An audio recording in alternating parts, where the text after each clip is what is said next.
All right, hopefully everyone can hear me online and all that other good stuff. Please let me know if not. But today's Monday, September the 22nd. Today we're going to talk about change detection.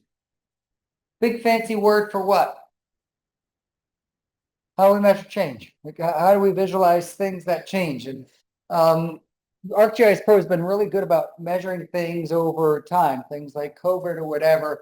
I'm going to talk about some real basic things here, but I was working with Fred recently on like things called space-time cubes, which I thought was kind of neat, where it has X, Y, and then a Z.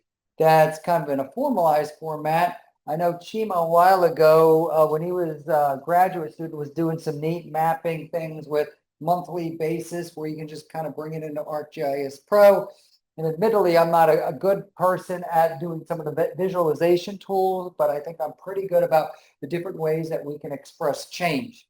A couple of things, I'm not sure if it was sent out already, but later this week is something called the 11th Demography Days at Duke University Population Research Center. It's Friday in the afternoon. In the announcement tomorrow, I'll post the place to sign up. But what is like, you can see some of the talks here. Some of these are good. Some of these are okay. I've been to these talks a long, long time ago. But you can see we've got A&T over here. We've got UNC Pembroke. I thought it was kind of neat here. I signed up already. Oh, you did? Did I send that out to everyone?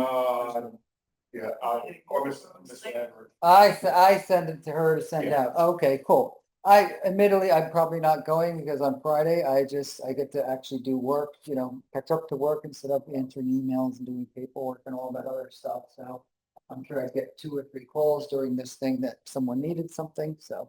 It's actually in my building where I work. Oh, okay, all right. Yeah, but I'm gonna be out of town Friday, so it won't be. All right, so you work in Gross Hall? Yeah, I work in Gross Hall, but I'm down on the first floor. I know where that room is. Oh, okay. 30, yeah. All right, cool.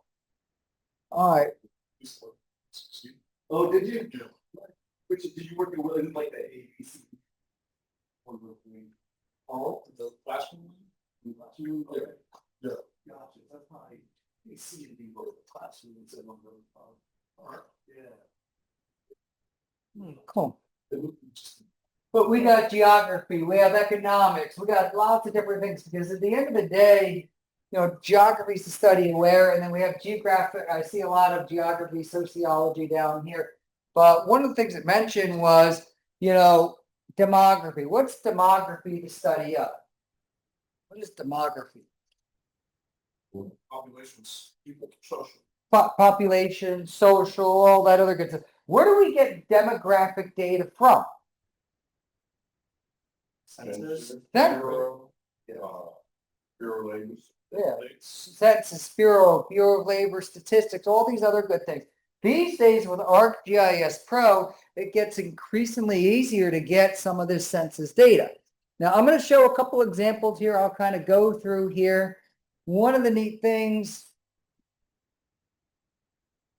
that we've got going on here is that we've got access to a lot of different data sources. I'll talk about a couple of them here through something called Living Atlas, and then I'll kind of mention briefly some of the things that we can get from, used to be called the Sensi website, but we will talk about this as well. But I just created kind of a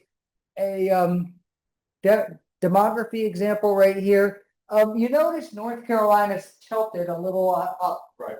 Why is it tilted that way? What did I do? What didn't I do? What is this thing called? It's the why is the word escape? It's the type of map. Type of map. Type of map, but I'm Don't let Chima answer.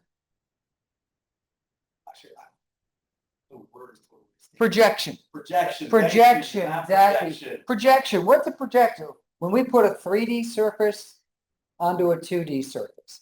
And actually, when I was setting this up, I actually put the wrong projection. So I actually put this for New Jersey state plane coordinate system instead of North Carolina state plane coordinate system, because whenever we put stuff from a 3D surface onto a flat surface, you're always going to have some type of what we call distortion, right? You're always going to have distortion. Whenever you wrap up a birthday present or a Christmas present, what do you have left over at the end? Paper. And what do you do with that paper? Awesome. You just toss it. Fold it over, that's about it. Now, how do we deal with that cartographically? Little bit different.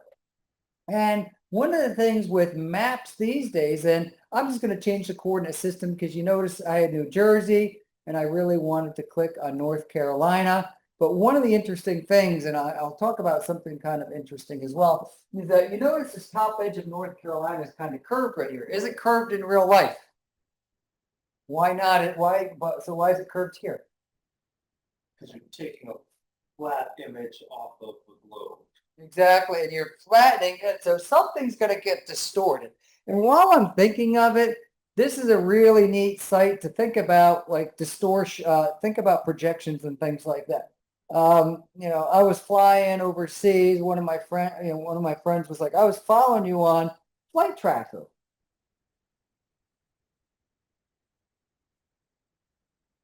So you can kind of see where I could go and all this. I think this is it right here. And this has got literally like a map of all of the flights flying in and out. Has anyone ever seen something like this? All right, cool. Now I'm going to zoom out, zoom further out, zoom further out. And like, I'm looking at these, like, Yes. who's flying up here? Like, why are they flying? Are they flying to like the North Pole? What's going on up here? I thought this was kind of neat because when we talk about the idea of projection, I think can be best exemplified in this. Like, why? Like, really, those people flying like over the North Pole? Why? Like, is there like a big like vacation spot up there? Shortcut. Shortcut, exactly. Because if I wanted to walk to Chima, what's the quickest way for me to walk to Chima? Straightest line. I just walk and go here, or I could do something called Manhattan distance, which we walk at right angles. Now, on a globe, what's the shortest distance between 2 points? Not line 7, but Not a line, because I would think here, like, I'm in Los Angeles, I want to go to Japan, wherever Japan is, I just like literally connect the points here. Now you notice that all of these projections are different because if we were to zoom into North Carolina here, you notice that the top edge of North Carolina is straight, follows these lines. Because in this map right here, basically, in this map right here, east and west really isn't left and right.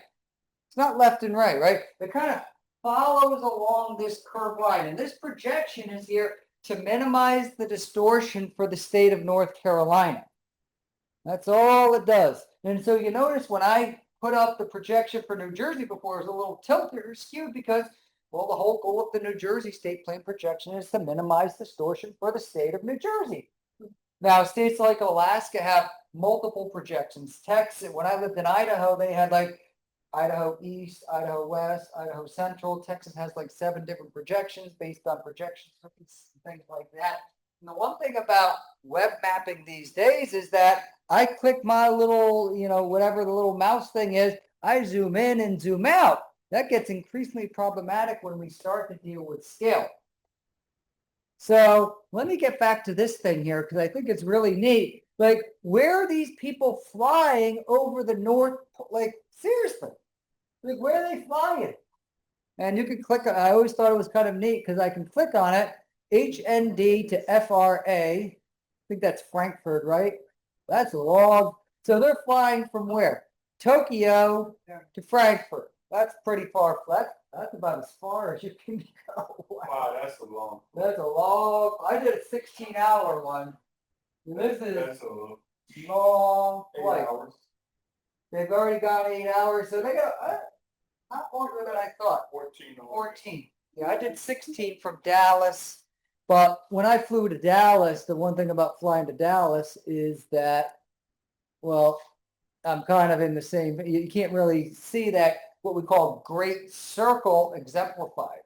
That great circle right there. And so the shortest distance between 2 points on a globe is what we call a great circle.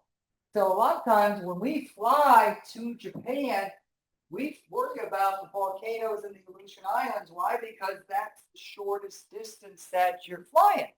Now we flatten that thing out. We just draw a straight line. That isn't the shortest distance. these curved paths are the shortest distance. Now, what we're looking at here is something called the Mercator projection. You notice this big piece of land up here. What's this big piece of land called? Greenland. Greenland. What country? Is it a country? What's going on with Greenland? Is it a country? I know we want to, like, the United States wants to own it or something like, but who owns it? Does someone own it? Is it Denmark. Denmark owns it. And we want Denmark to give it to us. Is that silly or no? So in history before, has Denmark ever just magically given the United States pieces of land? No, they won't get it out. But in the history of the United States, are you sure? I only know this because I was. You in my other class, I you know remember this cement, one yeah. here. You in my other class. Yeah. But so he knows the answer. Yes, Denmark has actually given and sold pieces of land to the United States. Yeah, you know it, and everyone likes to make but what is it? U.S. Virgin Islands. U.S. Virgin Islands. So I'm going to next month. yeah, oh good. But you notice in U.S. Virgin Islands, they drive on the other side of the street. Yeah. You notice that? Why? Because back in the day, I think people in Denmark drove on the other side of the street. I think they've changed since. But why did we want, why did the U.S. want these, Virgin Islands then? And I think the capital is called Charlotte Amalie. But why do we want them? And this was around the time of World War I. So what was going on? Strategic area. Exactly. Strategic area. We just had finished the Spanish-American War. The U.S. Cuba was on its own. This is before Fidel Castro, and all those other things. We had Puerto Rico. Is Puerto Rico going to be its own country? Is it going to be a dependency of the U.S.? U.S. wants to have some strategic importance because Martinique, France, you've got Netherlands, you've got Great Britain, you've got some independent countries as well there. And the U.S. wanted to kind of get in and said, hey, Denmark, we'd love to have U.S. Virgin Islands there. Give us an offer and we'll do it. Other neat thing, and a lot of times like Google Maps, like what's the closest country to besides U.S. and United States and beside Mexico and the Canada? What's the closest country to the United States? What will be the other? Closest country. What's the closest country? We see these like interesting anomalies. Ukraine? No. I think you say your first answer, right? Russia, Siberia. We got Russia and Siberia there and that end. Okay, but what else? What else we got going on? We got that's like 65. Is Japan pretty close? Pretty close. Yeah, we got this over here. Oh, over this, but look at this country right here. We kind of zoom in right here. This is like a little chunk of France right off the coast of Canada. Anyone ever think of that? It's called, right there, right off the coast of France, right off the coast of Canada is just a little like possession of France. It's like 5,000 people or something like that.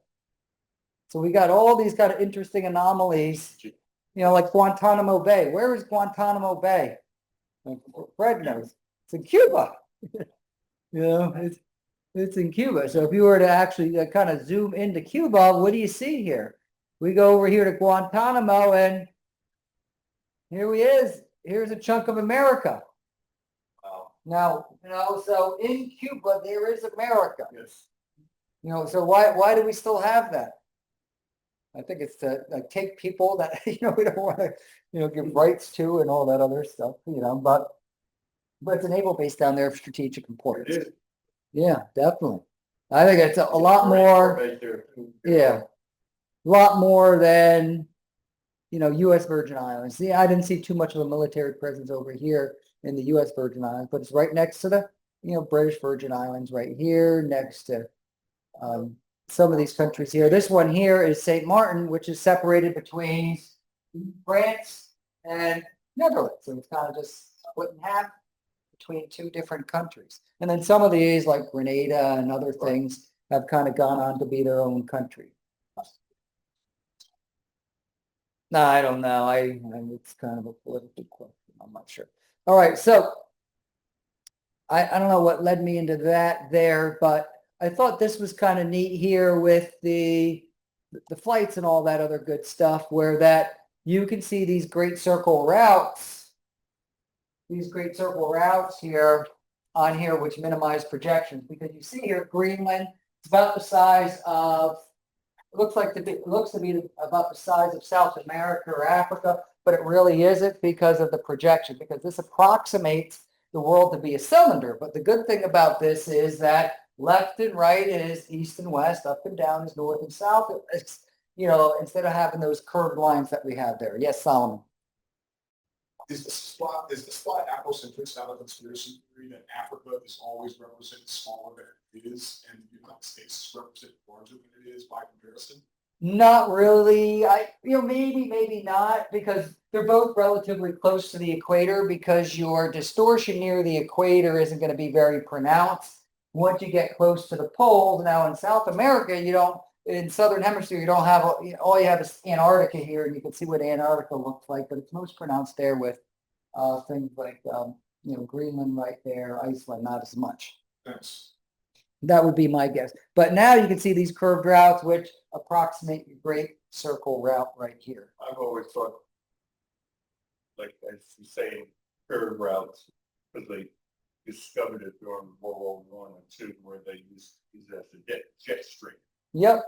Yeah, the jet stream as well. And also some of the things here, when you fly, you want to be over land as much as possible. So, you fly over like Newfoundland and things like that, because, well, if your plane, has engine trouble, you can land there. If you have plane, trouble over water, it's basically, you got, Faroe Islands and not much else, on the way there. So, you zoom in here, you still got another like 1,000 miles of land right here before you make your way over to Ireland, as opposed to, coming in this direction. So. All right, so that's kind of interesting stuff right there. But whole idea of demography. This is demography. Where do we get demographic data? That's kind of leading up to my other thing here. We've got some good databases of those, but a really good place to start with these is I can just get demographic data by going to add data, browse, and then we've got some content here, but we can go to something called Living Atlas. Okay, there's kind of ArcGIS Online is data that anyone can put up there. And Dr. McGinn and I have done some work on ArcGIS Online. You can see the usernames here, or I can click on user Living Atlas, and I can type in the word like income. And I can see all of the data on income. I can see ACS, median household income, owned by Esri Demographics. Esri Demographics, that's probably a pretty good and authoritative source. But Esri Demographics here, it was modified 4/9/2028. What does this word ACS stand for? Has anyone heard that term before?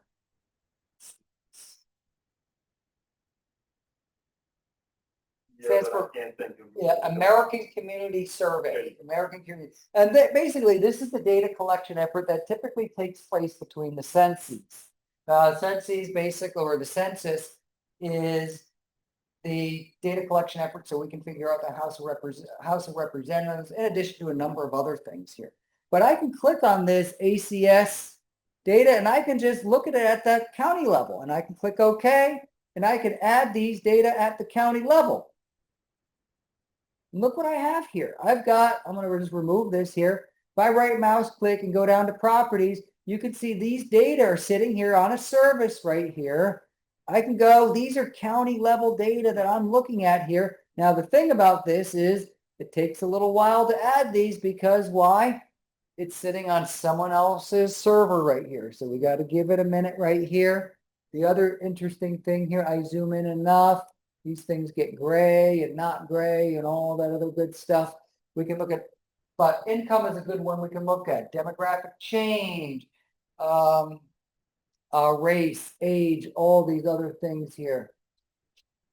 Did this thing grayed out on me now? A bit of a pain kind of zooming in and zooming out on these things. one of the things you notice here, if I were to right mouse click and look at the properties, these are all the properties attached to it. I look at metadata, display, page query range, general. Look right here. I have something here that shows I have the minimum and maximum scale at which I display things at. So I can display data at all scales, or I can just change it. Let's click OK right here. Right mouse click. I can look at the properties here as well. I can just display it at all properties. Okay, so now this is the income right here that we've got. So you can see green is higher income. We've got lower income right here. Typically, I'm working off this data right here, so I can do something neat. Like, I can display these data like this. So now I'm looking at my income. Now, when I make these maps here, the 119,000 all the way down to 37,000, I can select these counties as well. So I can do things that we've already done before, where I do select location.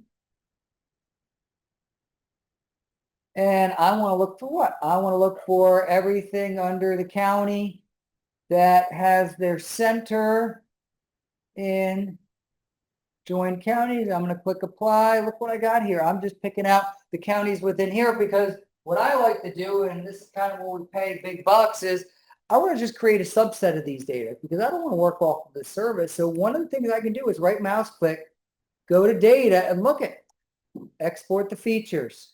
Here we go. I don't need to work with all this other stuff here. And so now I can get rid of this stuff, remove. I've got county level data sitting right here. Let's see what it looks like. So that when I start to collect big data here, all right, I got a FIPS code. I got GNIS code. I'm not familiar with this, but I got area, name of the county, state. We know how to extract the county names like we talked about last week if we really need to, but it also has a geographic identifier. We've got 100 counties right here. What do we have here? We have median household income in dollars. We have margin of error. We have under the age of 25. So we can look at the income of people age 45 to 64, 64 and over, males, females. These are all the different permutations of median household income. Me personally, let's just go median household income in the past 12 years. Look what we've got sitting right there in terms of median household income that we can map and display and then start to add to other data. So a couple of minutes ago, this was Esri data sitting somewhere on a service published by Esri, and now we can start to put all these data into one. We can combine these with a join and say, hey, let's put the cancer rates with the income, with the spending, with all these things and sitting in different places so that we can create one kind of uniform database. Because a lot of times in this class, who puts the data together? I do. I just, here it is. Here's project one. But at some point in time, you're going to be the ones who are going to be doing this. So I thought this was, kind of neat here. Here's some other demographic data that we have right here. This is population combined combined rates or something like that. These are all the attributes that we've got here. Total population, household population, group quarters population, population density by county, silent and greatest generation, people born before 1945, different age cohorts. So this really, civilian population, unemployed population, unemployment rates, civilian population, working age population, age 25 plus with a high school diploma. So if I know that people age 25 plus with a high school diploma, the total population, can you calculate the percentage of people with a high school diploma? Yes. It's this number divided by the total. Now, when we start to look at these things here, so when I look at my hamburger menu and go to my fields view, look at all the different fields that we have here. Wow. Housing values, median home value, average home value, income, rate of income inequality, diversity index, Hispanic population, non-white population, child economic dependency. What's dependency ratio stand for? Those of you taking Geography 1000. Dependency ratio. Tells that. Like number of dependents in a household. Number of dependents per people. So the percentage of people under the age of, the number of people under the age of 15 divided by the number of people between 15 and 64. So we have young people dependency, youth dependency ratio, and then an elderly dependency ratio. Because who's going to be sort of people between the ages of 15 and 64, 18 and 64, typically they're going to be supporting, the other cohorts, one way or the other. So tons and tons of data sitting out here that you can start to create your databases for, because I know Jasmine, she's starting to get all this data from getting all these tables and putting these into databases and keep these in the same place so that we don't have to get these from the cloud every time. Hey, I've got counties, and for the county, I've got the income, I got the birth rate, I got the death rate, and we can get these at finer and finer levels, because a lot of times if we're doing local level analysis, county scale stuff really isn't acceptable. We want census tract. Within Durham County, we've got about 50 to 60 different census tracts that we can collect income, income, race, median age, all these other things that we can collect as well. So I want to make sure that we understand how to get these. I like looking at those maps. Those maps are so neat to look at. So it's pretty cool.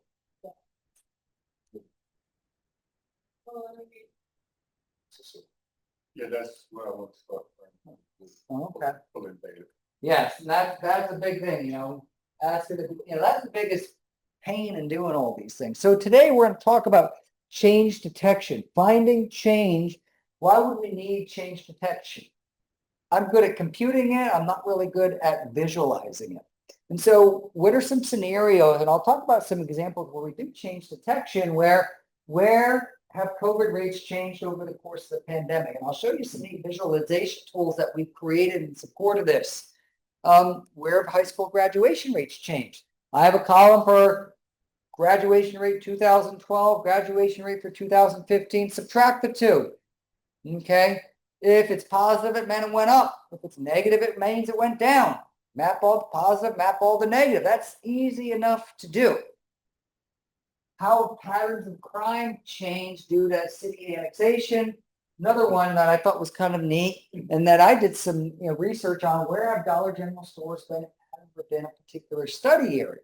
And so part of it is the computational portion of it. The other is the mapping portion of it. And this is kind of some of the projects that I've done recently, where that I did this at an economic geography conference, and this is over in Alamance, Caswell, Rockingham, Guilford County. I kind of live right up here.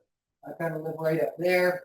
Dr. McGinn he lived over here somewhere close to Greensboro or High Point.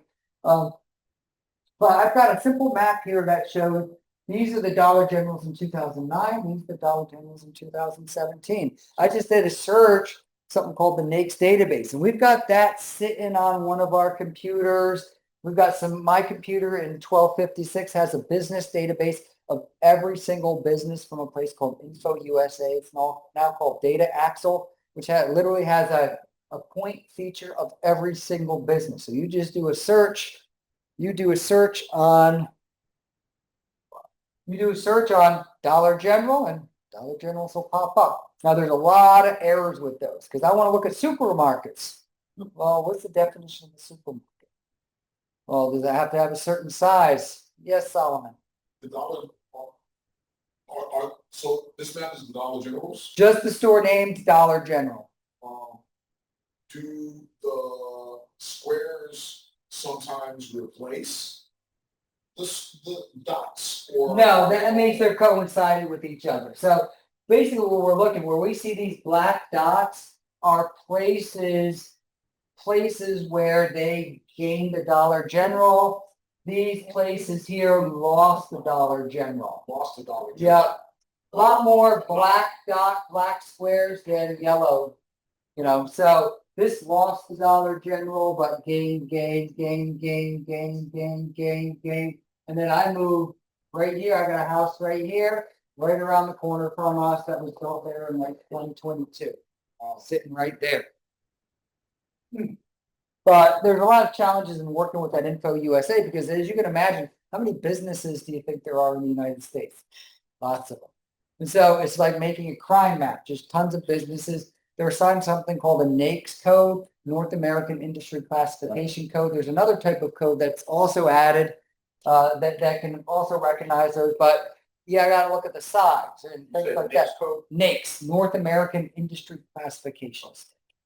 And there's another one, I forget the name of it offhand, but you can search on different NAICS codes to look at that. But a lot of times NAICS codes are misclassified. In some cases, I see a supermarket and it's literally, the address of where someone lives. And so the owner of the supermarket, and it could be like a really small mart where you go and get your gas, which I'm not going to go there to get, milk or eggs or anything like that because the costs are going to be jammed up. So you can look at things like sales volume, which are really coarse, but they're good indicators. And that's why they kind of have, getting a data source like this for me probably takes about half a day to go through, get the data, look for the dollar generals. Let me just make sure most of them are right. Because now we can get maps that look at just rural new stores that we have here. And like I said before, there's a new one sitting right here, right around the corner from my house, one of the houses that we ran out. So you can start to see the new ones that we're at. And we can start to see, all right, are these urban areas or rural areas? We kind of talked before about the utility and, some of the challenges of, Dollar Generals, what they try to do is just fill in the void where large supermarkets don't exist or don't penetrate, And so other things we've got, all right, we've got food deserts and COVID-19. One of the things we've got a map here is this is the clustering in April of 2021 of COVID. So this is what COVID looked like with your hot spots and your cold spots in 2021. This is COVID in December 2020. Look a little different. Look at this one. This one. 2020, you can definitely see higher over here, especially along the southeast. But once we get up to, once we start getting up to 2021, not much down here, kind of really moving north of Charlotte, kind of the Morganton, Marion area right there. So I thought this was kind of interesting. Now, how do we express this change? Because these are hot spots and cold spots. So I just merely can't subtract these. And so I kind of created a little map like this that said, all right, we're going from, and this is at a different time period right here, but we can see areas that are going from hot spots to hot spots. You can see these red areas that are going from no clusters. They weren't anything before, but now these are what they call emerging hot spots. These blue ones are emerging cold spots where basically it wasn't part of a cluster, but now it is turning into a cold spot because it's lower than average. Okay, we all know how to calculate the average, right? Right mouse click on a field, view statistics, it's got a little average right there, lots of different ways that we can calculate those. And like we showed before, when we look at normalization of data here, when we look at population change, if I were to say, and we looked at this table last week, if we were to look at a map here, we looked at a particular county that gained 1,000 people. Is that a lot or a little? Depends on the county. If it's Wake County, it's not that much. It's, 1,000, literally 1,000 of the people, but you look at a county that has, 10,000 people, that's 10%. 10% population growth over the period of a year is astronomically high, ridiculously high. In the United States, most of our population growth is due to, immigration. Americans having Americans, very, very little of the population growth here. And your countries that have high population growth, they're looking at about like 3%. Ethiopia and their doubling rate is, it's like 30 years, to go from 20 million to 40 million, 40 million to 80 million. Those are really, really high rates. In the United States, we don't have those, especially when it comes to natural population increase. But we've looked at these before where we have graduation rate for 2007, graduation rate for 2012. You can see here for Ashe County that we went from 84 down to 80. I can make a new column right here and I can just subtract 80 minus 84 is a negative number. That means it went down. Where that 83 minus 72 is almost, it's 9. It means it went up. Now, some of the challenges that we have is that we can make pretty little maps that look like this, where we have high school graduation rate change between 2007 and 2012. And you can see this is spatially related, which I think is really interesting. I think it's interesting. It's spatially related where we've got these blues that have increased. That's a certain percentage here. We've got the reds over here that have actually gone down. These reds, which are going up, the blues, these reds have gone down where the blues are gone up. And there was a change between 2007 and 2012 where they changed the way they measure high school graduation rate and went from the 4-year rate up to the 5-year rate. So kids who had to graduate in 5 years or 4.5 years, we know people who've done that, you know, take an extra semester or repeat a class or things like that. I think one of my kids was threatening to do that at one point in time, and we made sure that didn't happen. So we just did the work for it. So it didn't happen. Easily solved. So, but now, some of the things here, even this is skewed a little bit, kind of like with death rates, because, you know, you can kind of go over here and see, all right, over here in Chapel Hill, it's kind of light blue. It's not doing so good here. Chatham County isn't doing so good here. But why? Why isn't Chatham County doing so good? You know, it's not super blue or anything. Why isn't it doing so good? If it's at 96% high school graduation, what's the highest it can go to? You only go up to 100. So if you're 96, you can only go up 4. You know, where like some of these other counties down here, you know, you're at 58.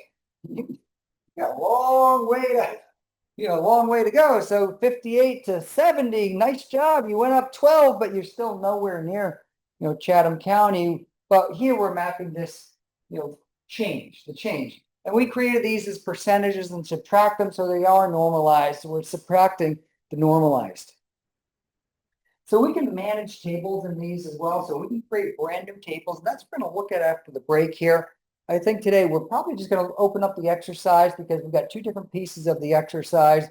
So we'll create some new columns. We'll look at population change between 2 dates and think about ways and techniques so that we can kind of map rates. Later, we'll talk about the small number problem because a lot of times if we just look at deaths, and we were looking at deaths last week, right? Remember, we were looking at the heart disease death rates, and this one had, you know, 42 and 16 and 97 or whatever. And we calculated the rates for these. But here we're going to be looking at these on a year-by-year basis, and we might have one that goes from 1 to 2. What's the population? What's the increase? That's got 100% increase. That's pretty bad, isn't it? Well, we shouldn't really care about it. Why? Because it just went from 1 to 2. I'd be more concerned if something went from 50 to 100. That's a big change as opposed to 1 to 2. Even though it's a doubling, but we cartographers, geographers, and even sociologists have ways of kind of vetting out some of these data. And in some cases, they just might say, hey, anything under a value of 5, it won't be valid. We won't map it for you. Or just say, be careful if data is under 5 or under 10 or whatever. Now, in Excel, we can go and calculate population change relatively quickly. So I've exported this out to a CSV or Excel file, and I see pop 2000, pop 2010, and I can go calculate a brand new formula using that equal to sign. So remember that equal to sign that we have here where I have, all right, this column minus this column, right, divided by old. So new minus old divided by old. That's population change. Okay, population change. And then I multiply it by 100. What's the significance of 100? Make it a percentage. Me, I love seeing percentages as like 72.3 instead of 0.723, even though they're the same thing. I just like moving the decimal points over 2. And so new minus old divided by old. Why do we have these parentheses right here? Order of operations. Yes, order of operations. You got to do these first, and then divide, because if you didn't have the order of operations there, what would it do? It would do L2 minus, what's K2 divided by K2? What's anything divided by itself equal to? 1. So it would just be 2224 minus 1, which is 2223. And a lot of times, remember, at the end of the day, you are the ultimate GIS operator, because when we run these, if I go from 714 down to 693, what percent change is that? Which is kind of a ballpark figure. I don't know, 2, 3, 4%, something like that, about 3%. Okay, if you got a number that said 692%, what would you say? No, I don't think so. That doesn't make sense. Okay, so get an idea as to what types of numbers we're looking at. Hey, it's a good change, percent change, but it's probably only going up about 30%. And we're only looking at from 2000 to 2004, which isn't going to be all that much. So when I run these, you already have an idea as to what it's going to look like before we run these. I have some negatives here. Can values be below 0 when we look at population change? Yes or no? Yes. Yes, right. If the population goes down. Yep. Now, if I'm looking at like number of crimes, we shouldn't have negative numbers. We shouldn't have negative crime rate, but we can have changes in crime rates which go down. And so this is the way that we both articulate and calculate change detection. Yeah, that's what we're looking for, change detection. And ArcGIS Pro has some really neat tools. We were talking about the exercise that Fred was doing with the time, space, squares, all those other things. Now, other scenarios that we have, I'm looking at program evaluation to reduce commercial burglary. You're asked to prepare a map that compares before and after. Here's some maps that we have here. This is over in Winston-Salem. These are commercial burglaries. Here's another one. Hey, why don't we just subtract the two to see? Okay, hey, crime went up, crime went down. That's pretty easy to do. Relatively easy to do. We're not dealing with percentages or anything like that here. So now we can see, oh, crime went down here in this census tract. It went up over here. And you notice with all of these, which I think is so interesting, is that these are all spatially related. I always, kind of go back to things that you think are random in nature, like commercial burglaries. Do you think the commercial burglars in one area are talking to the others and saying, hey, if you go up, I'll go up, let's make a deal on this one, But I always think it's just so interesting at the end of the day, these things can be explained spatially. Like I say before, we're not in the why business, we're in the where business. I don't know why, maybe, police, activities, whatever. So we can look at other study areas, within study areas, outside of study areas. We can look at crime data here as well.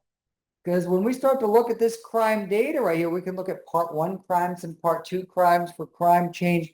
I'll kind of zip through this one here a little bit here. But we ran the spatial joins with the block groups, and we normalized weight by population that we looked at. Because at the end of the day, what I want to do is look at the end product here. Now we've got part 1 crimes and part 2 crimes. Your part 1 crimes are your more violent crimes against people and property. Your part 2 are against yourself and things like that. But we can look at 2007, 2008, 2009, 2010. We can look at the averages. But we can just make nice, simple line graphs out of these that show these going up, show these going down. Really, really simple things that we can do. We can look at within the study area, outside of the study area. And then later what we'll do something called the two-tailed t-test to say, hey, I have crime rate within my study area of 184. I have a crime rate outside of my study area of 102.7. What are the statistical chances if I had, 27 zip codes that had this value that average up to this value, 13 zip codes that average up to this? What are the chances that we would have that much of a difference? Right. Pretty low, right? Pretty low. And so what I like to do is kind of break these down into that. We can look at the part 1 crime rate. Hey, what's the chances that I have a 54 versus an 80? Probably pretty low. And so we can say, hey, these are going to be statistically different. I was at a defense last Thursday, and people were kind of arguing a little bit about, well, how do we explain the null hypothesis? We have a null hypothesis. We have an alternative hypothesis. And how do we not refuse to accept, I'm getting confused with all like the double negatives going on. Meaning like we can't accept the null hypothesis, so the alternative hypothesis is a possibility. In a few weeks, we'll talk about ways that we can word those to make everyone happy, because even to this day, I don't make people happy when it comes to this. But we can look at some of these crime rates. What are part 1 crimes in these study areas, the part 2 crimes? I want to look at these spatially as well. But we can look at aggravated assault versus robbery versus homicide versus motor vehicle theft. And this was taken a while ago. So we could do projects in this class if you want to say, hey, what's the motor vehicle theft rate in this versus another here? And we'll look at Williams' study that we did before we kind of go to the break here. We can look at part 2 crimes within a particular study area. And I'll show the whole goal of this because this was a while ago. This is right when I started here at the Bullseye. Does anyone remember this here? But it was kind of focusing on this area north of 147 around the Bullseye where they were fighting crime. This is March 2010, March 2011 here. And we were kind of looking at this bullseye around the NCCU campus. So you can see where the bullseye is in relation to NCCU campus to basically look at where's the biggest increase in crime or decrease in crime. And you can see within the bullseye, for the most part, you got the green, which is good, the red, which is bad. You can see for the most part, it decreased around the bullseye. Right. But what did it do? Well, look at on this side over here, on this side here of the NCCU campus, it went up. So did you decrease crime? That's cool, you decrease crime somewhere, but it looks like crime just kind of moved. You know, crime just kind of shifted over. And the interesting thing about driving over to the area around Duke, and I've kind of noticed that kind of, I don't want to say natural segregation because I think it's intentional segregation, but it's like really hard for me to drive over to 15501. Anyone notice that? I have to go down Roxborough all the way up to get to Moorhead or drive down that back way to Summit and get to 15501 to get to kind of the back end of Duke there.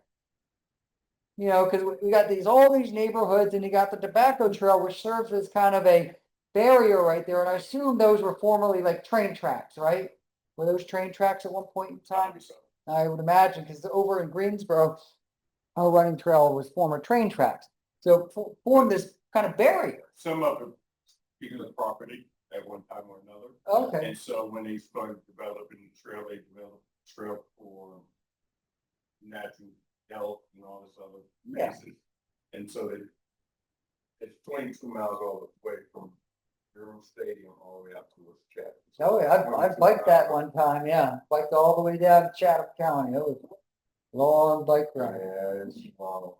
Yeah, it's not. It turns into like unpaved trails at some Coming point. back, I was back. Like I ain't doing that shit. No. So, and I didn't do it again. No, I did it once or twice when I was in my triathlon training mode back in the day. But it's kind of interesting how there's this it's a barrier, you know, where the crime kind of moved over here and you don't have as much over here going to Duke because there's this barrier here along that 15501 right there. Other things, city of Winston-Salem, and I've talked about this before, we have the idea of annexation. And between 2006 and 2007, all these areas right here were annexed. Basically, all of a sudden, sometime in October 2006, bippity-boppity-boo, all of a sudden you're in the city of Winston-Salem. So you get city water, you get city services, you call 911, the Winston-Salem Police Department shows up. You can see these kind of really odd areas right here. So you can see areas that these donuts and things like that have there. Interesting thing about the town that I live in, they're actually undergoing the biggest de-annexation in the state. Yep, because they have, you know, and it's only about 10 square miles, but they have an area where some developer bought like 1,000 acres or so, and it's like, hey, I want to build something there, and the UDO doesn't allow for it. So they asked the UDO to say, you know, ask the zoning to say, hey, change the housing restrictions so we can build there. And they said no. And he knew Bill Berger and people in the state senate. So they were like, guess what? I'm just going to de-annex and I'm going to be part of the city of Greensboro and forget y'all. You know, So I got buddies in high places, and then after a while, they're like, well, we'd like you back. And the guy said, nope, sorry, I'm de-annexing. So my town actually has a big, gigantic donut in the middle of it. And even if you go to like the Gopher GIS website, you'll be able to notice it, which I think is really funny. Now, what do do I care? What I care about is just my housing value. That's all I care about. Price, my property is mine. My property. So me personally, I don't want people building there because there'll be less competition for my house. But Other than that, it increase the value, yeah. So yes, so now you can start to see my town right here, and then all this, this is the outline of the city here. All this area right here is no longer part of the, Wow. yeah, Really? yeah. They're no longer part of the town. That's like 10% of the whole town right there. And you can see some of these kind of funny nuances over here, some of these where Burlington kind of goes over here. This is a really nice area here called Lake McIntosh over my wife works. So City of Burlington wants to make sure they get in these. These are things called MIMS, or was it local small municipalities, something like, small municipalities where like these towns are all kind of gobbling up areas. Because you live up north, like every county is divided into a township or a borough where that, hey, we want to gobble up all the kind of high income neighborhoods to have them as part of our, have them as part of our tax base right there. But for the money here. So our town was created because they were scared Greensboro was going to come and, gobble it up. And then all this area here over near the airport was gobbled up in about 2010 or so. Over here, past the airport, right there, and just guess what? You're part of Greensboro. You get city water, and we doubled your taxes and things like that. But you hear about these things from time to time, and sometimes they work out, sometimes they don't. Especially when you deal with people with lots of money. But we've got this issue here. Now, how do we change it? We can map the crime. I've got a crime mapping class where we're talking about how do we map crime right here. And then what we've got here is, all right, how do I figure out what happened here in 2006 when it wasn't part of the data set? And that's where I started to think, like, what are you going to do with that? That's tough. That's real tough. And so some of the things I looked at the crime change from 2002 to 2006, but I started to look at things like this here. All right, you notice the boundaries of these are slightly different. You can start to see, I looked at the number of arrests per 1,000 people in 2005 and 2007. I did not want to include 2006 because we kind of got data in between those. But what we're going to start talking about next week is something called the spatial mean and the spatial median, where we look at point pattern analysis as opposed to polygonal analysis. And now look at this map right here. This is in downtown Winston-Salem. If you notice, if you're familiar with downtown Winston-Salem, kind of over here, Marshall Cherry Street is where we have the North Carolina GIS conference right downtown.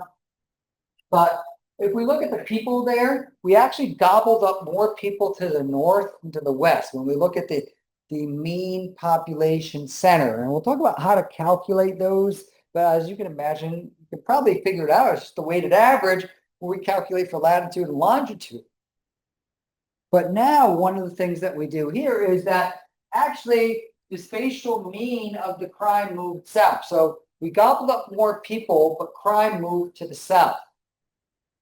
Spatial mean. What do you think the spatial mean is? If I had 30,000 crime points, what do you think the spatial mean is?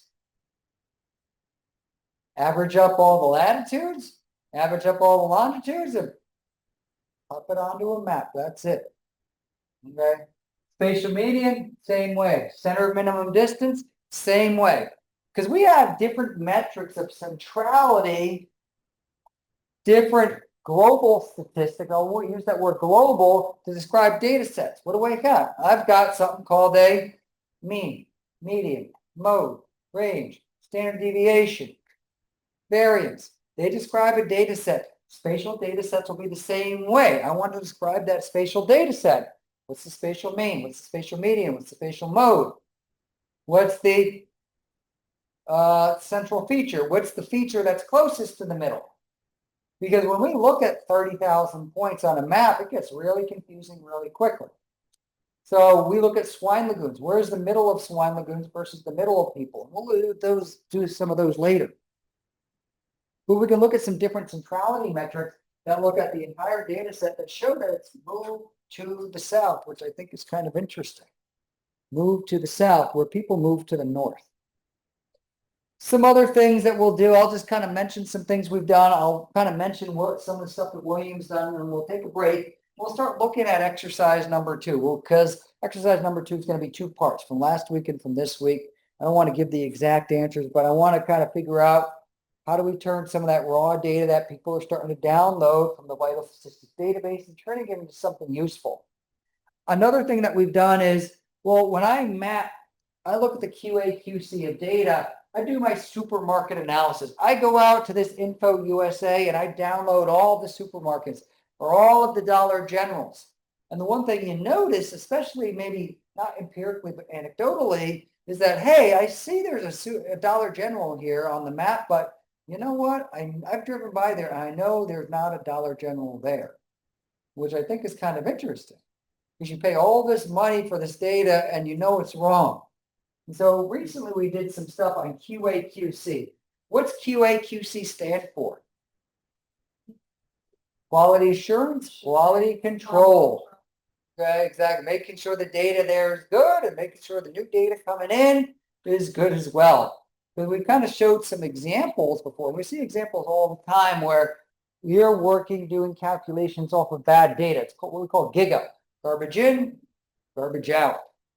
And so a lot of times, hey, if I see a Dollar General right here on my map, but it's really not here, these people don't have access to a supermarket or Dollar General. So we're really miscalculating or misrepresenting the food environment or whatever environment that we're looking at here.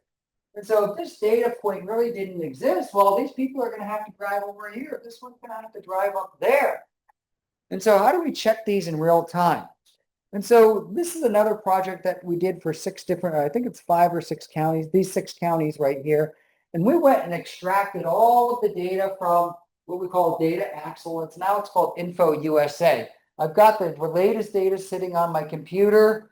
It gets updated every year using something called Business Analyst. And so we can look at the change in data from 2019, 2020, 2021. We also have access to it through this site through North Carolina State University. So lots of neat ways that we can look at businesses, because that stuff costs a lot of money to look up.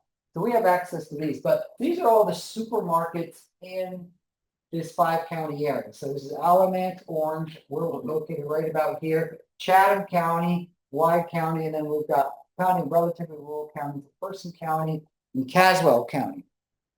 And so what we want to do is, all right, let's do some descriptive analysis right here, because we're looking at a map here. What are just some descriptive metrics that we want to know?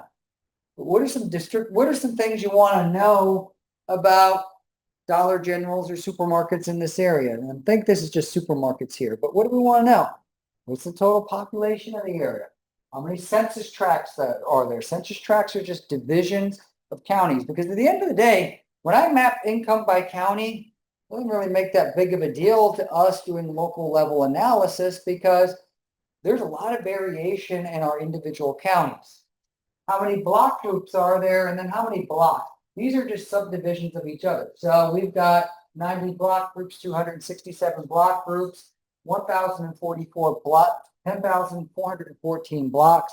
Typically, there's not a lot of data collected in block level data, but I like using these for calculations. But we can collect income, stuff we were looking at before, income at the tract level, percentage of people from different places, foreign-born people from different places by tract and by block group that we can map. And so when I went out, one of the things that I went out and did was I went out and I had some students go and loaded this into a cloud and said, hey, let's look at the changes before and after. Let's look at everything in red. That's a database, and then everything in black, that's a database for supermarkets, because out here, my parents live out here, and I know there is not a supermarket there. It's just a little old gas station. That's all it is. And so when my parents go to the supermarket, they're not going here because they're paying twice as much for milk and bread and all those other things. They did put a Dollar General there recently, which I thought was interesting. And so when we went out into the field, you could see, hey, these things right here, these really aren't supermarkets, because if you're just going to utilize the data axle, the data provided by Esri or any other data source out there, you'd say, hey, these people have access to supermarkets. They really don't. So it's really overestimating the number of people that have access to supermarkets. Now, is that healthy food, unhealthy food? I don't want to get into those issues, because when we start to look at, fast food. Well, I go to fast food, I'll go get a salad where someone else will get something that isn't good for them. Or Subway healthy food, unhealthy. I don't want to get into those kind of machinations. And then I can create something called a 10-minute drive shed here. Now, in our crime mapping class, what have we been talking about? We talk about buffers, right? You just put big circles around things. Now, a big circle is going to be practical, well, they're computationally easy to calculate, but here, these areas in green, these are all the areas that are within 10-minute drive of your supermarkets. This looks a little different now, because you can drive pretty fast along Route 64 right here, whatever road this is, but you're not driving that far along these kind of back roads here. And so what we can see here is I can start to compute one drive shed versus another. So now, before, you can see all these people live within 10 minutes of supermarket. But they really don't, because when I look at it, you can see all these people down here, all these people here in southeastern Alamance County don't have access to food. We also tried to look for errors of what we call omission. So commission means we said it's a supermarket, it's not. But omission means it's not a supermarket. It is a supermarket, but it's not on our database. How do you find out those?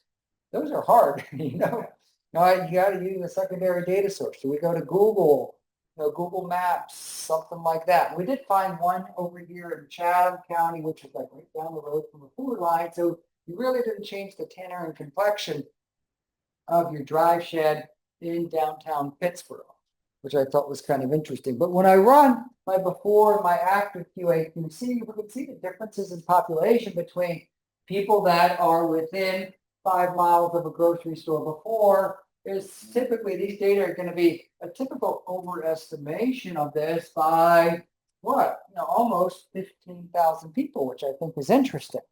And so when we look at these food atlas atlases, you notice these kind of gross overestimations, because they're really using liberal terms for the term supermarket, grocery store. They're not the type of supermarket or grocery store that I would go to. It's something attached to a gas station, something like that. And then we can look at some of the different errors here. So what are the different errors? The business really isn't a grocery store. 5 of them, it was actually a residential location. So I had students go and look, and these days you can look on Google Earth, but we load them into a cloud. It's closed, so this is what we call temporal accuracy. There's nothing there. It's located far from the actual feature. And then we did find an error of omission where it was found in the field. But these are some neat things out there.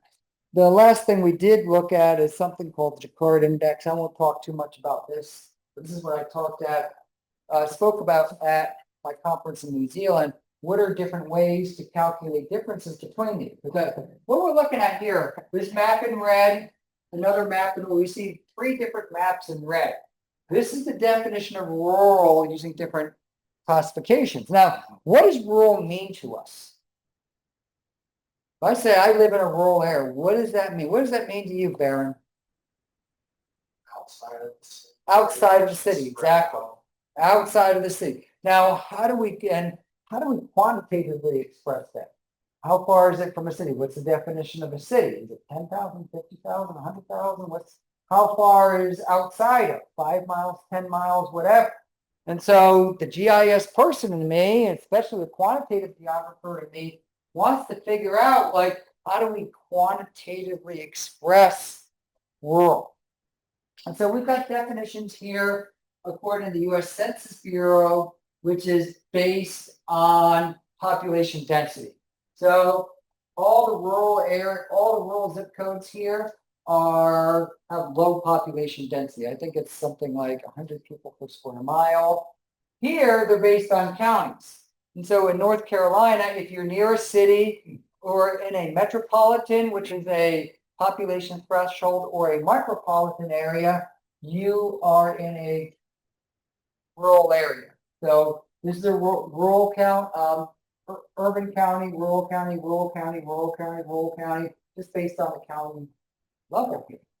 And then this one is called, based on something called RUCA, rural urban commuting patterns, or rural urban commuting continuum codes, meaning where do you go to work? You know, you live down here, but you commute to work up in Winston-Salem or Greensboro, as opposed to you live in a rural area, you work in a rural area. And so we have these codes that have a little bit more granularity that go from 10 to 1 or 1 to 10. And so you can see these. There's people over here, you know, this is up Elizabeth City and places like that. Where do the people who live over here work? Northeastern North Carolina. Exactly. They go up. My wife has a friend, her husband works right up here in Virginia Beach. You know, where that, look over here. This is rural here based on population density, but the commuting pattern is different. And so, which map agrees with the other the most? Is it map number 1? Is it map number 2? Or is it map number 3? Pick 3. Great. So I ran something called the Descartes Index, which just looks at the intersection versus the union of these to see how much they agree with each other. And so I created this nice, and this is my idea here. So this is my little thing here, hopefully contribution. But you can see map 1 and map 2 agree with each other 65%. Map 1 and map 3 agree with each other almost 75%. And then 2 versus 1 is 65, 66, 2 versus 3, and then 3 versus 1. What's the other one? Oh, yeah, 66, 63. I add them all up, and you can see this adds up to 1.42, which means map 3 agrees with the others more. I just created a really simple matrix right here to look at the percent agreement with them here. You know, so when we look at this one versus this one, the reds and the whites agree with each other 65% of the time. Could you do that just by looking at that? No. It's hard. You know, how do we compare these things? So this is it here. Let's take a 10-minute break here. So we'll come back here at 6:20. And then we'll start, we're going to open up exercise number 3A and 3B, and we'll start talking about those.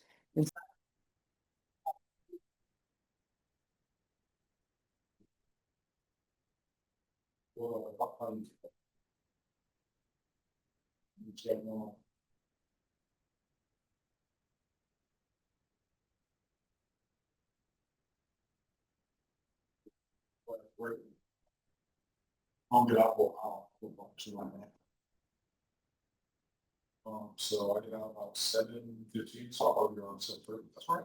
Scared done. All right, 7:30.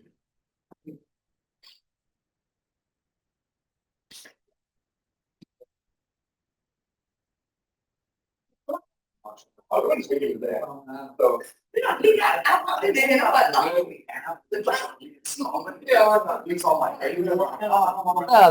no, because everything's connected to the cloud. So That's that's next to the cloud, so that's true. So I could do it, yeah. Yeah. It's the whole thing. yeah. Let's try that first. Okay. Okay. Welcome back, everyone. Hi. How's it going, Kevin? I don't know if you can hear me. So there's Sabine in there? no, I don't see Sabine. Okay. All right. So today we're on week 4. I want to just make sure everyone joining us now and joining us later, we have a good idea as to what's going on. other thing we're doing, we're recording this. So as we go through the exercise, we follow this exercise, recording and all that other good stuff. I have a student, he's down in Georgia. He kind of lives up here and he tells me that he puts this recording on his TV and just goes and like goes back and forth and does it. So it's pretty straightforward to do. But for week number 4, we've got our topic. So today we're doing change detection, how to calculate change between columns, also how to add new columns. In Excel, it's relatively easy to add new columns. You just move over a column and add it. But here in ArcGIS Pro, we need to be a little more specific and intentional about, all right, we're going to make a new column, but is it going to be text? Is it going to be data? Is it going to be date? Do we need decimals? Yes or no? And sometimes we use these technical names like float, double, long, short to express those when we just use the general term number in Excel and we let Excel figure it out. And then, like I've mentioned here, some of the caveats to adding new columns, because a lot of times we want to add a number and we just default add a integer number when in reality, well, integers don't have as much granularity with, all right, 1.2 versus 1. Well, I'd rather have the decimal number there, kind of like your GPA. We're just going to round your number, decimal. We're going to round it up or down? No, we're going to keep as many as it's possible. Maybe round it up a little if we really wanted to. So those are the topics we're talking about this week. You can see here, I have the presentation. So the actual PowerPoint presentation that I gave is sitting there. And then a recording of the presentation that I have here. And then I've got exercise number 3, and then I got reading number 2, which is due on October 6th. So we can maybe look toward that a little bit later. And then I have an Esri assignment as well. So the Esri assignment, I believe, is called time series analysis, because like I've said before, I'm not the greatest time series person, but you are going to do space-time analysis, finding temporal trends. Fred, this is the one you were working on, right? This is pretty neat. Was it doing crime analysis in New York? Yes. Yep. So this is a really neat exercise on space-time analysis of how do we map change over time? How do we map stuff? How do we match phenomena not only in 3D space, but 4D space where there's a time component attached to it? And ArcGIS Pro has really interesting computational and visualization tools in order to do this. I'm just going to add some columns, extract it from the raw data, and go from there. And so, like I said before, if you get into things like crime analysis and other things, things that really require a distinct temporal component, time component, I think it's important you get to be good at this. And I've gone through and taken the tutorial, with this. Make sure you attach a certificate. Those of you who are added recently, you should have a name like DEGS student, 267, 268 or whatever that I've attached to it, because it's really hard attaching your names to it's just a pain on the back end of things, adding your individual names from things. And so I was just able to create your student and then attach it to your email address.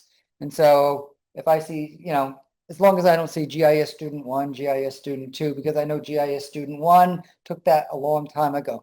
Or you could just trick me and not learn it. And, I'm not going to stay up at night if you trick me, because you can fool me and you can fool the class. But at some point in time, if, your boss asks you to do some time series analysis and says, oh, I know you did this at one point in time. You're like, oh, no, actually, GIS student 1 did it for me.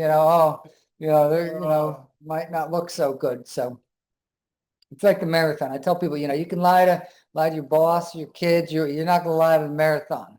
Marathon's going to know the marathon. Yep. Yeah. Marathon's going to know if your longest run was, 6 miles. It's going to know. Yeah, it's going to know, and you will not have a good time. I've been there before. I was once, and I was not there after that. I made sure I did my race runs and all that other good stuff. So didn't make it. yeah, I made it, but it wasn't pretty. I was getting passed by everyone. I was like 22. I ran the Marine Corps Marathon the year Oprah did it. So yep, and that was in '94. And I, the week before I went and did like 12 miles. I'm like, I'm ready, and I wasn't ready. You know, I got to about 17 and I'm like, this, something's wrong. Like this stuff hurts. And it took me like a week to recover. And Wow. and I remember I went with my parents and because my dad, I got talked my dad into running. He was by then, you know, he's probably my age by then, but and I remember I fell asleep in my parents' van. And then the next thing I remember is we're driving, you know, 5 hours later, there's driving up their driveway in New Jersey. And I'm like, that was rough. That was so, Never did, huh? so and after that, I just trained. I was like, okay, you're going to get a training schedule and you're going to do this and all that other good stuff. Then, so, you know, and yet even then when you train, you still, all right, it's really hot out, you know, okay, you know, I drank something that doesn't agree with me and things like that. So yeah, different environment, but it wasn't because of under training or anything like that. So I'm sure all people online want to hear about my marathoning, so I will spare you this. That's impressive. Yeah, thank you. Thank you. I could keep talking about it, but I know we all want to go. We got kids to get back to. I've got kids to get back to here. And so I do have a tutorial here on how to calculate new fields. So you can refer to this later when, you know, later this week when you start working on the exercise. But what we're going to work on here, focus on is exercise number 2. Esri assignment number 2 is going to be the time series analysis, and then I'm going to start grading things. So that I know I've given a little bit of liberty for the first couple of weeks because we got some people relearning GIS, people who took it with ArcMap, folks coming in late who still getting dropped from classes and things like this. We got some newbies with GIS. So, you know, future exercises, we're going to be a little less lenient with those. But what we're going to do is we're going to open up exercise number 3. I'm going to have it due next week. So in a week from today, and then we're just going to go and download it. And so follow along for the downloading. I know we got run into issues from time to time with the zipping and unzipping. So we're just going to download the file. So I'm just going to click on the little download button right here. And I want to make sure everyone in the room who wants to work on it together, we work on it together. So it's open and all that other good stuff.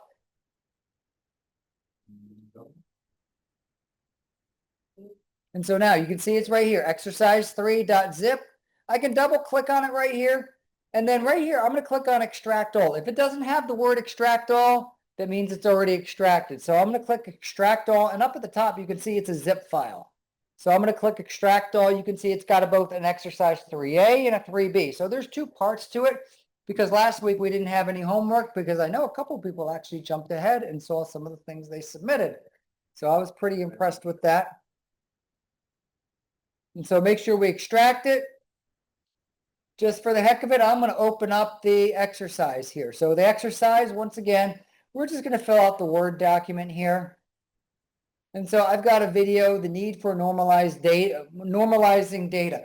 Explain why does mapping raw data yield misleading or unintended results? We're going to start with 3A. So we'll start with 3A. So why? What type of problem do we run into with that? When we map raw data, just count. That join count that we were looking at. Remember that join count we were looking at today for Granville County? It was 808 cancer deaths. What's that tell you? It tells you 808 people died in Granville County. But what if we compared it to another? What if we compared it to Wake County? Is it going to be more or less? Less. It's going to be less. Why?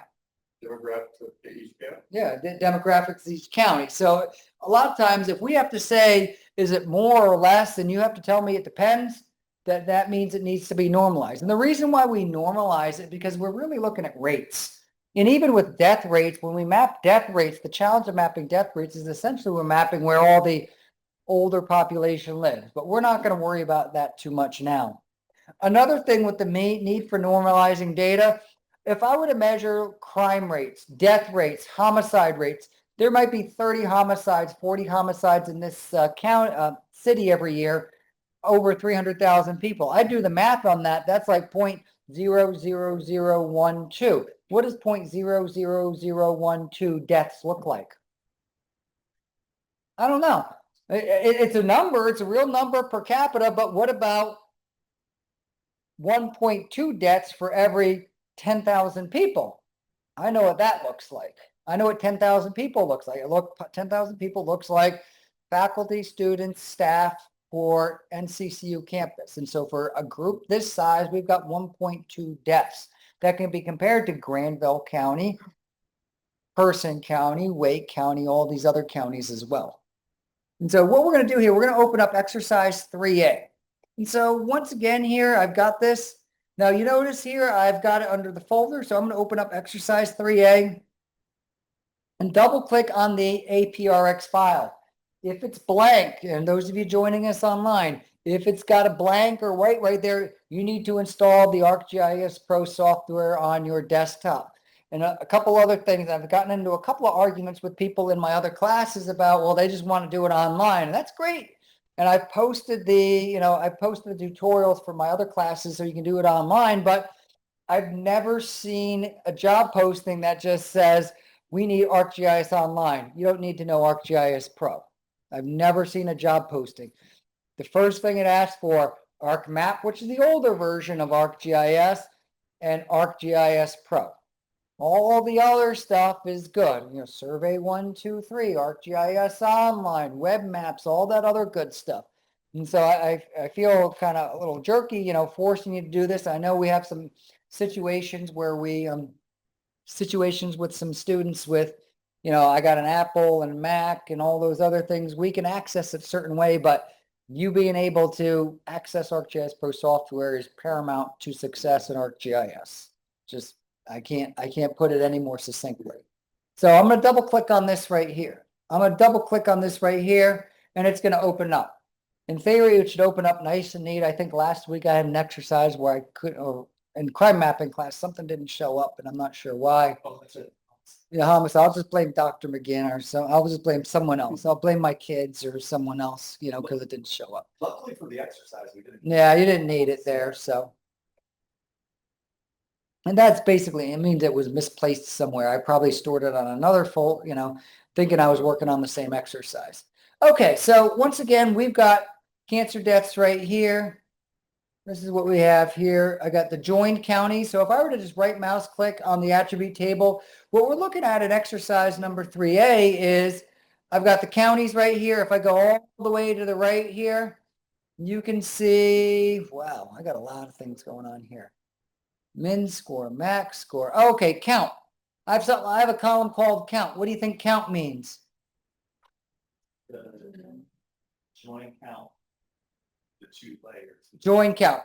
Now, what kind of join? Spatial join or attribute join? Or just a tabular join? Exactly, a spatial join. Because I don't want to look at this map here, right? I want to look at this map and just look at the number of cancer deaths or whatever we're looking at here. Okay, that's the big thing that I want to do here. All right, so when I start looking at some of these questions here, I don't want to give away the exact answer here, but create a new column that represents the number of cancer deaths per 1,000 people. It should be a double precision number. I'm really intentional about that. Okay. So, wow.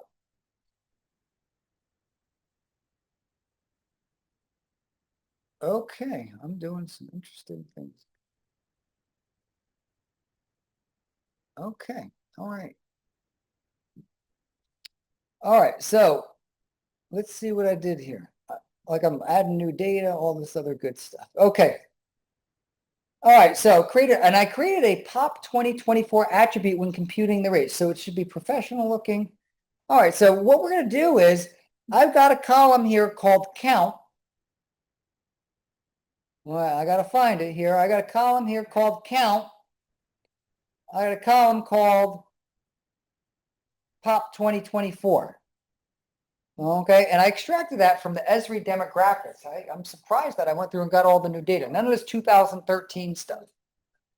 Yep. So what I'm going to do is I'm going to calculate a brand new column called death rate. So I'm going to click the little hamburger button all the way to the right. I'm going to go to Fields View. This is Fields View. These are all the 104 fields that we have for these data. Most of these things are absolutely useless. So if you want to, you can, make them invisible, make them visible or whatever you want to do. But I'm going to go down to the bottom here and I'm going to click on, I've got a brand new field name. So I'm going to declare field names down here. This is really neat compared to ArcGIS Pro. So these are all the fields that we have. So I'm going to make a field called death rate. What do you think we should call it? What do you think we should call the field? Death rate. That's pretty cool. Yeah. DTHRATE. I have an alias. What's the word alias mean? Another name. So what's it going to look like in the attribute table? Let's call it death rate 2024. All right, next. Under data type, short, long, float, double, text, date, date only, time only, blob, grid, raster. What did I ask for in the directions? Double precision. Double precision means that we keep the decimal points. So I'm going to click on this thing that says double. Okay. So I'm going to click on this thing that says double. Double precision means it keeps the decimals because short and long are what we call integers. Meaning if it's 7.2, it's just going to make it 7. If it's 8.9936, this is going to make it 8. I want to keep that 8.9936. Okay, and that's what we call granularity. I want to keep the granularity with the data. Okay. All right, so I've got something called death rate 2024. The name of the actual field is DTH_rate. Remember, in field names, don't put I don't like putting hashtags or all that weird stuff in there, okay? It might like it, it might not. And I'm just gonna, let's just make it numeric just for the heck of it. Yeah, I don't think it would mind here because it's, double. And then here up at the top, I'm going to click save. So click save. Right up at the top into the middle and left. Under number format. See, ours don't pop up like that. It already has it as numeric. Yeah. Keep it as numeric. Because in some case, if you want to make it like a currency, throw a little dollar sign in front of it, have comma separators, have it at one significant digit or whatever. Now I'm going to click save. Up at the top, if you want, click X on it and it says, do you want to save it? And just click yes. So click that X there, David. Click that X. Click it, yep. It's always so counterintuitive. I'm always so scared. Click X. Save. Yeah, I know. It's like, There's the save. no, it's up there. Yeah, okay. I know that works and it always scares me. Yep. I always think I'm going to click here and I'm not going to get the pop-up. I can't. All right. I never feel like yeah. All right. And now look what we have. We have this join counties because we went through the trouble of creating a spatial join between the points and the counties. Now, if I go all the way to the right, I have brand new column called death rate, and I have this column here. They're all null. What's the word null mean? Nothing. Nothing. Is it zero? No, it's nothing. Literally nothing. Okay, so we can distinguish between those. Now, let's right mouse click on death rate. We got our typical context menu where we set ascending, set descending, custom, fields. We can go back to the fields if we want. What I'm going to do here is calculate the fields. Now, look what I have here. I can put in a nice little calculation. Look, death rate equals, it's got little exclamation points here. And you think I was smart enough to type those in? No, I'm not. Okay, let it think for a minute. Okay, let it think. I got a nice new computer, a relatively new computer here. So we're going to put in the column here. In some cases, I might want to put in the words part 1, part 2 if I'm looking at certain crimes. Hey, I just might want to add this plus this or whatever I want to do. So we're going to put in a calculation. Well, I can put like code right here if I want to. We're going to do a real simple calculation. But while we're thinking about that, how do you calculate the number of deaths per person for a particular county? Yeah, per capita. So there's a column. What's the column called that has the number of deaths? We looked at this before, Fred. Count. Remember that count? What's the column that we're gonna use for population? Pop 2024. Now, with those, do I just want the total count divided by population? What's the rate that I asked for? Per thousand, right? How do I move it over 3 decimal places? Multiply it times what? 1,000. That's all I'm gonna do. So now, we're gonna look right here. This death rate right here is gonna be equal to what? 1,000. Where's the little times button? Oh, I see, up on the right. Yep. Yeah. There's a little times button. What's the column for? You want It's to right start with, there. you want Yeah. to start with counts? That's, I'm gonna go 1,000 times what? What's the little column that tells me the total number of people who died in a county? Count. And then I divide it by what? Top 2024, you know. Yeah. 1,000. Times count. Double click on, divided by top 2024. Okay, gotcha. And the little things thrown in those exclamation points. All right, David has a good question here. Those little things, throw the little exclamation points. Do you think I was smart enough? Did David type those exclamation points in there? No. What do these exclamation points represent? What is pop underscore 2024? What do we call it in GIS? Attribute. That's the name of the field.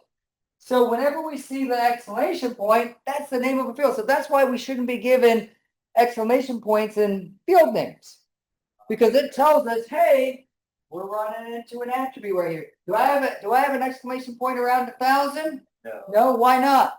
Because it knows that's 1,000. It knows it's the number 1,000. Now, in the previous iteration of ArcGIS Pro, it put little brackets around it. Oh, We have little brackets. Hey, yeah. this is a field, but now I think we're dealing with some type of arcade or Python-based scripting here. We're doing just a little bit of Python right here. You guys don't know it. Okay. Because I think up at the top it says expression type Python. Look at all the helpers that we have. You know, we can make things capitalized. Didn't we talk about that last week? Hey, I want to make everything capitalized. I want to make everything lowercase, proper case, decode. Format is alphanumeric, is lowercase, right? Uppercase. There should be something around here like that thing uppercase. Let's make it all uppercase. So these are all helpers that we can use. I don't use these too much. I typically Google these and just go back later. Okay. Before I run this, what do you think a good number is going to be? What if I got a number over 1,000? Would that work? Why not? Neither rate. Can more than 1,000 people for every 1,000 people die in a county? No. That would mean that literally everyone dies. Yes. And for Fred, we were talking about there was like 808 people in Granville County. Maybe there's 30 or 40,000 people in Granville County. So we're looking at, I don't know, 2, 3, 4%, something like that. So, and this is over a period of time. So just get an idea. If you get numbers like 50%, all right, let's look at that calculation again. Because one thing that David said before, hey, why don't we do count divided by pop 2024, right? You can do pop, but you better, if you do this first, you better make sure you have the parentheses there and then multiply the whole thing times 1,000. Oh, okay. Yeah. Or because basically multiplication and division are the same thing. So when we do these in order of operations, they just go left to right. So please excuse my dear Aunt Sally. If I were to put a division sign here and the multiplication sign next, I would do the division first because division and multiplication are just variations of each other. Okay. All right, let's click OK. What do we get?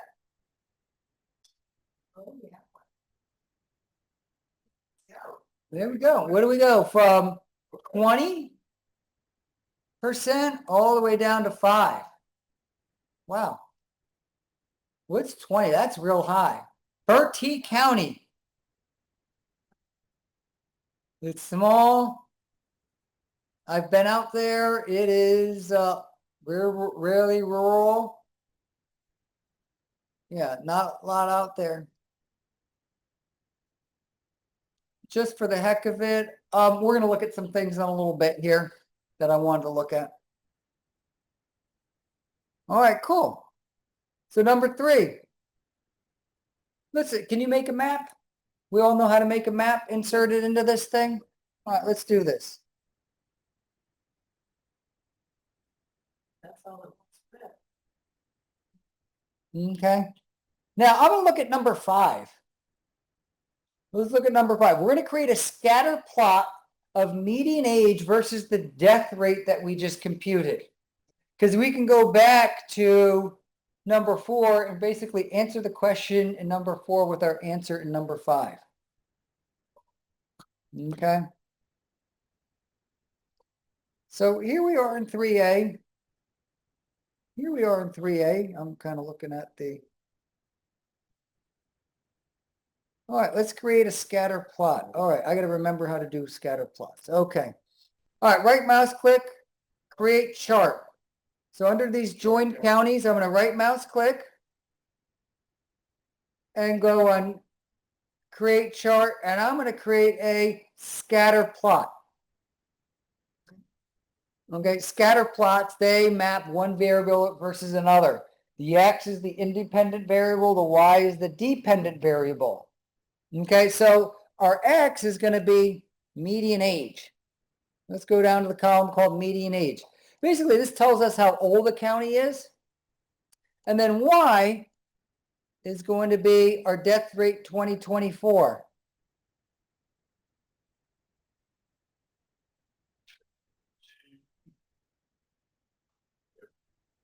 What do you see here? Oh, wow. Okay. But I need to get this out of here, That's a lot. 'cause this is over Yeah, here. just X out of those, move this thing for a little bit. It's like that. That's what- There. There you go. Yeah. Did you copy Did you that? see how much this? Yeah, you can dock it somewhere else. Yeah, well, Okay. I get it. What do we see here? Yeah. Pretty cool. Basically, what happens as the age. I'm trying to see if that's right. Was Yes, is that the thing? That's Oh. all I'm just saying. No, You know what I'm saying? Like even the name of my even what we named it. Yeah, see, tell us the name. Oh, yeah. It's spot on. I still got it. I still got it. Don't worry. Okay, so what do we see here? And now the neat thing about this is that it's interactive. So if I were to go to like my map here and select, and I were to look at outliers, I could grab this county here and look at these counties have been highlighted.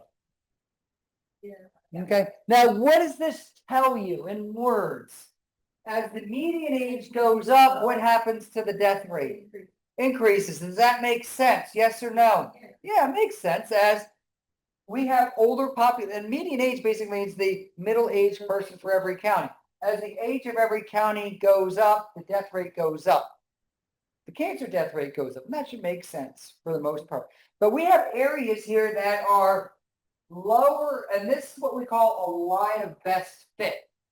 We can attach a y equals mx plus b to it, meaning this has got an equation right here. This thing's called an r squared value. You can see the linear y equals mx plus b. Remember, like y equals 2x plus 3 back in math class back in the day? But what units are we working with? Age from 26 to 48, and then death rates. And then the other things we can do is, hey, what are other things that might explain death rates besides age? Income, distance to hospital. So guess what I can do? I can draw an axis that comes out this direction for income. Graph them all on this. And then look at that plot, but it's not going to be a line. the equation is going to be for a plane. This gets starting to get real deep. Now we can draw another thing, another dimension that we can't really see on, say, distance to the nearest hospital. Hey, does that impact our independent variable? And that's what we start to do is what we call regression. Regression, like, all right, what are the factors that are going to explain this? And we have this R squared. This basic R squared means that 41% of, and I hate explaining this because people get really fickle about the way it gets explained, but 41% of death rate can be explained with age. What about the other 59%? Lots of other things. Some of things we don't know. Some things just might be individual to you and I. And especially when we work with like sociological phenomena that has demographics and individuals, it's hard to get R squared equals 1. The last thing I'll mention here is that we have these values here that say, hey, if the median age of your county is 42, this should be your death rate, just based on median age, just based on this equation. We can start to throw in other variables, we could throw 10 different variables. We get into some weird things called like multicollinearity, all that other stuff, because if I were to look at median age and housing value or income, those things might be related to each other and basically cancel each other out.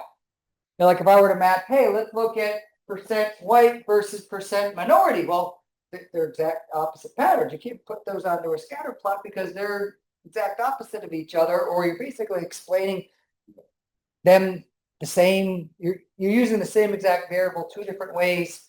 One's just going to be positive, one's going to be negative. But one thing we have here, this is the line of best fit. It's positive. It's got a positive slope. Remember this from math class? So basically, as median age goes up, death rate goes up. That makes sense. We could go normalize it and all those other things, and you'll see some distinct patterns across geography that I think will be interesting. But we have some things down here. Look at these. We have old counties here that have low death rates. Chatham County, I think that's Dare County. I'm not sure which county it is. But what is this called? These are much lower than what we'd expect. These are called outliers. Okay? You try chicken, but Yeah. So we got some outliers here. They should be a lot higher. So these are counties that are doing pretty well. What are these counties doing here? Not as well. These are counties that have much higher death rates than what their age would predict. Are these all located in the same place? Do you think that's a coincidence? Oh, no. Do I know why? I don't know. That's what we all do. Yeah. That's what we all figure out. Somewhere. Yeah, to me, this is like environmental justice capital of the world here. Your rural environment, things like that, income, access to resources, physical, sociographic factors, don't have access to the Dr. Wieners or the pediatric ophthalmologist or whatever out there, in addition to the income-related issues, rurality, access to resources, access to transportation, all those other things that we deal with there. Those kids are driving half an hour to go to the county high school or whatever there. Just think of some of the limitations related to those. Okay, so I'll get off my soapbox for now with all that stuff there. But all right, so what we've got here now, my question was here, I can go back, double click on this. I asked to export these things. So I can just go to export, capture to clipboard, and guess what I can do? Write an exercise 3. Boom. Control. Oops, enable edit. Sorry. There we go. So here it is. You could give it prettier names because like MED_age, we could probably figure out what that is. But for the lay user, we can put the word median age over in the labels right there. All right, last thing we'll do here is we are going to look at exercise 3B. Do you want me to post a video on doing this later or? Yeah. All right, so real quick, we'll look at the date. I'll post a video on doing this tomorrow, sometime tomorrow, on how to look at bins. Now we know what bins are, right? The little bins with the histograms here. Yeah, and we're going to map population change using the techniques that we did last week. So we're going to group things for 2015. Same thing we did last week. This time you're going to make a column for 2016, and you're just going to subtract 2015 from 2016. That's all we're going to do. And we're going to do it at the zip code level, because last week, what did we do? We just grouped them all together. We found the total number here, but now you got to take an extra step to just 1 year versus the next year versus the next year versus the next year. And so I'm going to create a histogram there. And then we'll talk about some of the challenges of working with these data, because a lot of times we're looking at it 1 year. How many people are going to die of heart disease in your zip code this year? Maybe 7 or 6, but what if you had 2 to 4? Well, that's 200%, 100% increase. Remember, 4 minus 2 divided by 2, which is 1 times 100, which is 100. We had 100% increase. We have an epidemic or pandemic or whatever we want to use, but we don't have those because I do talk about something there with the small number problem. And so I talk about ways that we can avoid the small number problem. I think of some creative ways, and I'm always open to options out there, especially, as Jasmine puts together big data sets of 20 years worth of data, getting a better appreciation for working with 20 years worth of data versus 1 year's worth of data. Because we could just have. I can put it, realizing that she wasn't online. No, and I'm like, wait a minute. The PhD student in the INBS program. We've had a lot of students, probably 6 or 7 students from that program take this class just to get acclimated to the use of GIS and how can be utilized in their research. But she's doing a neat project for that vital statistics database, and she's putting together like 20 years worth of data, and trying to put it together. We're running into a lot of technical issues with the CSV files, and then they changed the names of the attributes, and so the actual analysis is going to be really easy. That's good. Making the data is going to be a pain. And that's the things we realize with crime mapping class that we're getting into is how do you make the data? Like all this stuff, that's what you want to do. Yeah. Don't get too antsy. Don't worry too much about making data. My head is. Yeah. Yeah, no. I'm trying to look at certain platforms and places. Yeah. Now. I wouldn't get too worried, Just. that's where I live. That's where I got into the Just military. That's my question. Okay, I'll finish up class here for everyone online, but that's about it. I'll post a short video tomorrow on finishing up exercise 3B. It's continuation of exercise 2 combined with exercise 3A, logical conclusion to that. But I won't give you the exact answer, so I'll leave everyone. Everyone have a great day. We'll see you later. I'm probably going to work from home tomorrow, but I'll be on campus the rest of the week, including Friday, because if I stay home, my wife is going to make me do like lawn work and stuff like that, even though we have a raining day. So, all right, see you all later. Don't tell my wife. Thank you. All right, see you later, Kevin.